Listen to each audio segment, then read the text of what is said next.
Assalamualaikum warahmatullahi wabarakatuh. Tahukah kalian bagaimana makanan yang kita makan diserap oleh tubuh kita? Organ pencernaan apa yang berfungsi menyerap sari-sari makanan? Pada hari ini, saya Fauzan Fathul Akbar akan menjelaskan kepada kalian tentang penyerapan usus halus, sekaligus dengan melakukan sebuah praktikum sederhana. Sebelum kita mengenal penyerapan usus halus, kita harus mengetahui terlebih dahulu apa itu sistem pencernaan. Jadi sistem pencernaan adalah serangkaian jaringan organ yang memiliki fungsi untuk mencerna makanan.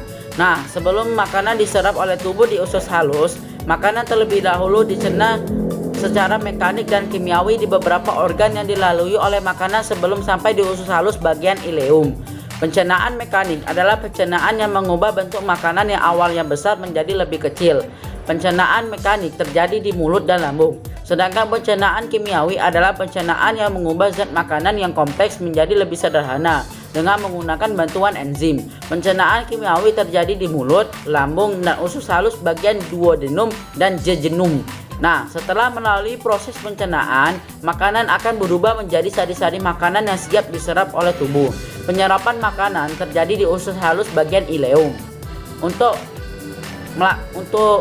membahas tentang penyerapan usus halus, saya akan melakukan sebuah praktikum sederhana yang akan saya lakukan menggunakan kain katun dan kain handuk. Oke, lanjut saja langsung ke praktikumnya. Oke, bahan yang kita perlukan adalah satu kain katun berukuran 25 cm x 25 cm, satu kain handuk ukuran 25 cm x 25 cm, dua wadah ukur per 50 ml, satu wadah ukur per 10 ml, dan air sekitar 1 liter. Oke, hal pertama yang kita lakukan, masukkan air ke kedua wadah ukur yang berukuran per 50 ml sebanyak satu wadah sebanyak 500 ml atau setengah liter. Kemudian masukkan kedua kain pada satu wadah dan satu kainnya lagi pada wadah yang lain. Kemudian diamkan sekitar 30 detik. 30 detik kita rendam. Lanjut kita airi kedua kain di air mengalir selama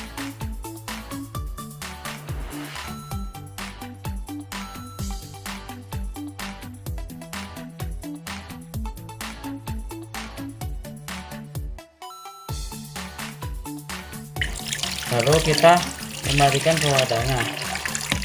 Lanjut ke kain selanjutnya.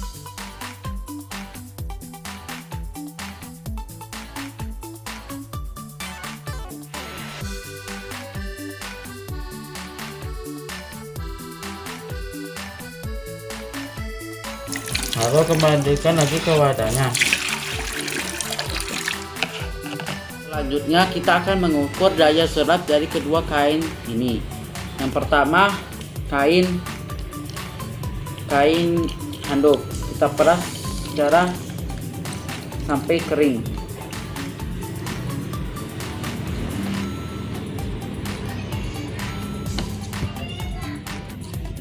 Lalu kita ukur menggunakan wadah ukur per 10 ml, dan hasilnya menunjukkan kain handuk bisa menyerap air sekitar 90 ml.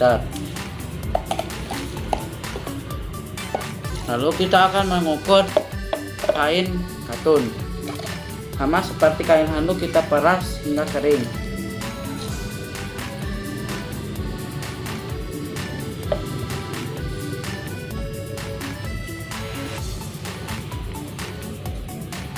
Lalu kita masukkan ke wadah ukur per 10 ml, dan hasilnya kain katun bisa menyerap air sekitar 30 ml.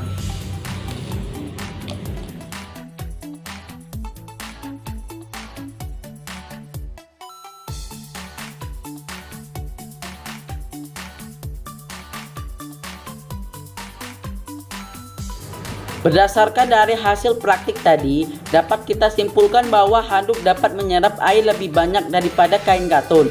Ini dikarenakan handuk memiliki pori-pori yang lebih besar dan lebih banyak. Pori-pori yang dimiliki handuk hampir mirip dengan pori-pori pada bagian ileum usus halus. Bisa kita lihat pada kedua gambar berikut.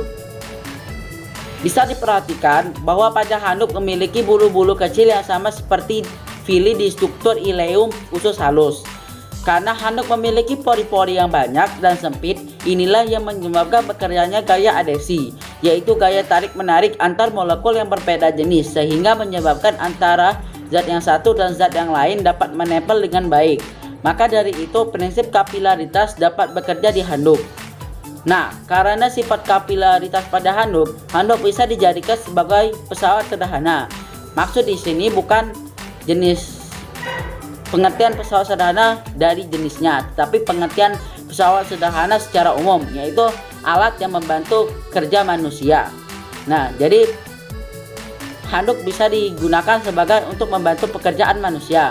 Contoh pesawat sederhana yang bisa diterapkan pada handuk yaitu ketika demam, kita sering menggunakan handuk basah untuk mengkompres kepala.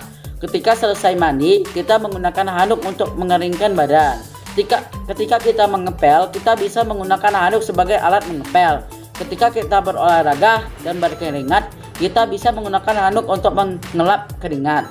Dan ketika kita di gurun pasir, kita bisa menggunakan handuk untuk alat minum, dan masih banyak lagi fungsi handuk.